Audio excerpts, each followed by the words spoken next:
एका बाजूला जगज्जेत आवाज आणि दुसऱ्या बाजूला पदोपदी नियतीने दिलेली आव्हानं. ज्या आवाजाने 8 दशकाहून अधिक काळ जगाला मंत्रमुग्ध केलं, तो चैतन्यमयी सूर काल कायमचा शांत झाला. सुमारे 20हून अधिक भाषांमध्ये 12,000 पेक्षा जास्त गाणी गाण्याचा विश्वक्रम त्यांच्या नावावर आहे. पण हा प्रवास तितका सोपा नव्हता. जितकं प्रेम त्यांना संगीत क्षेत्रातून मिळालं, तितकंच त्यांचं वैयक्तिक आयुष्य दुःखाने आणि संघर्षाने भरलेलं होतं. आजच्या या विशेष व्हिडिओमध्ये आपण आशाताईंच्या जीवन प्रवासाचा छोटासा आढावा घेणार आहोत. नमस्कार, मी स्वराली आणि तुम्ही पाहताय कट टू कट. 8 सप्टेंबर 1933 रोजी सांगलीत जन्मलेल्या आशाताई या प्रसिद्ध गायक आणि नट पंडित दीनानाथ मंगेशकर यांच्या कन्या.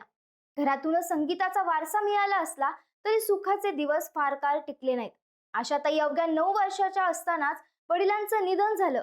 वडिलांच्या निधनानंतर मंगेशकर कुटुंबावर दुःखाचा डोंगर कोसळला आणि प्रचंड आर्थिक चणचण भासू लागली. अशा कठीण काळात कुटुंबाची जबाबदारी पेलण्यासाठी लता दिदी आणि आशाताईंनी लहान वयातच कामाला सुरुवात केली.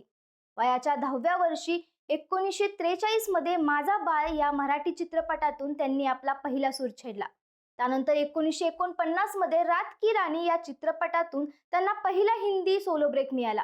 इथून सुरू झालेला हा प्रवास पद्मविभूषण आणि दादासाहेब फाळके पुरस्कारापर्यंत पोहोचला. वयाच्या अवघ्या 16व्या वर्षी त्यांनी कुटुंबाच्या विरोधात जाऊन 31 वर्षाच्या गणपतराव भोसले यांच्याशी विवाह केला. हा निर्णय त्यांच्या घरात कोणालाही मान्य नव्हता, विशेषतः लता दिदींना. यामुळे 2 बहिणींमध्ये प्रचंड दुरावा निर्माण झाला. एकमेकींच्या सावलीसारख्या असणाऱ्या बहिणींमध्ये असा कटू काळ आला की तो भरून काढायला अनेक वर्ष लागली.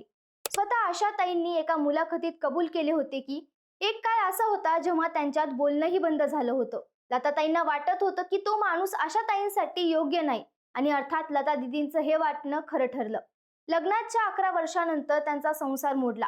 आशाताईंना त्यांच्या सासरच्या मंडळींकडून खूप वाईट वागणूक मिळाली. त्यांना मारहाण आणि घरगुती हिंसाचाराला देखील सामोरं जावं लागलं.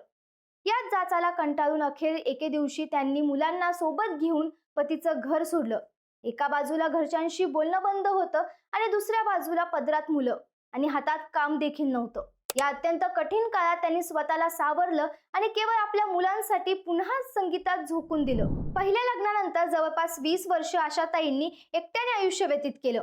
1966 मध्ये तिसरी मंजिल चित्रपटाच्या कामादरम्यान त्यांची भेट प्रसिद्ध संगीतकार R.D. बर्मन यांच्याशी झाली.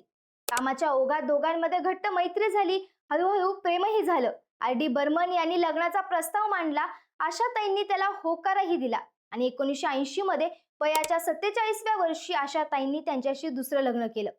राहुल बर्मन हे आशाताईंपेक्षा वयाने 6 वर्षांनी लहान होते.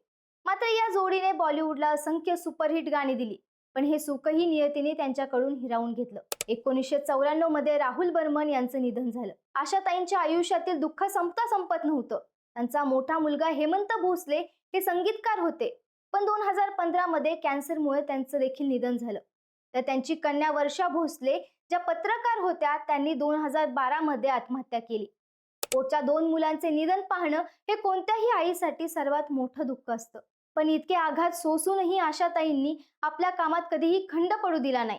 त्या सगळ्या दुःखांवर मात करून जोमाने काम करायच्या. त्यांनी केवळ हिंदीमध्येच नाही तर मराठी, बंगाली, गुजराती, तमिळ, तेलुगू अशा अनेक भाषांमध्ये आपला ठसा उमटवला. त्यांनी क्लासिकल पासून कॅबरे, पॉप, गझल आणि रोमॅन्टिक गाण्यांपर्यंत प्रत्येक गाण्यात त्यांनी आपली छाप पाडली. पिया तू अब तो आजा, दम मारो दम, इन आँखों की मस्ती यांसारखी त्यांची गाणी आजही तितकीच लोकप्रिय आहेत. आपल्या कारकिर्दीत त्यांनी अनेक राष्ट्रीय पुरस्कार आणि पद्मविभूषण सारखे सन्मान मिळवले आहेत. त्यांच्या आवाजाची जादू ही संगीत क्षेत्रातील योगदानामुळे त्या भारतीय संगीत विश्वातील एक अजरामर व्यक्तिमत्व म्हणून ओळखल्या जातात. आशाताईंना केवळ गाण्याचीच नाही तर स्वयंपाकाचीही प्रचंड आवड होती. आपल्या याच आवडीचं त्यांनी एका यशस्वी जागतिक व्यवसायात रूपांतर केलं. 2002 मध्ये त्यांनी दुबईत पहिले आशाज रेस्टॉरंट सुरू केले. आज दुबईत, अबुधाबी, कुवेत, बहरीन आणि UK मध्ये त्यांच्या रेस्टॉरंटच्या अनेक शाखा आहेत. आश्चर्याची गोष्ट म्हणजे येथील मेनू आणि मसाल्याची निवड स्वतः आशाताईंनी केली. यामुळे ग्राहकांना घरगुती आणि उच्च दर्जाचा जेवणाचा अनुभव मिळाला. आज या ब्रँडची जगभरात डझनहून अधिक रेस्टॉरंट आहेत. आशाताईंच्या निधनाच्या काही दिवस आधीच प्रसिद्ध मुलाखतकार सुधीर गाडगी यांच्याशी आशाताईंचं फोनवर बोलणं झालं होतं. त्यावेळी त्यांनी 93 वर्ष आलंय, आता जायचंच, आता प्रत्येक दिवस महत्त्वाचा आहे असं उद्गार काढले होते. त्यांना आपल्या जुन्या मुलाखती पुन्हा ऐकण्याची तीव्र इच्छा देखील झाली होती. जणू आशाताईंना जवळजवळ आपलं जाणं हे कळल्यात जमा होतं. आशा भोसले हे केवळ एक गायिका नव्हत्या, तर त्या संघर्षाचं दुसरं नाव होत्या. आयुष्यातील कठीण प्रसंगांना त्यांनी आपल्या स्वरांनी उत्तर दिलं. आज त्या आपल्यात नसल्या तरी प्रत्येक गाण्यातून त्या सदैव अमर राहतील. त्यांच्या आवाजातील तोच उत्साह, तीच हरहुन्नरी वृत्ती आणि तीच आशा आपल्याला कायम प्रेरणा देत राहील. कट टू कटच्या संपूर्ण टीमकडून आशाताईंना भावपूर्ण श्रद्धांजली.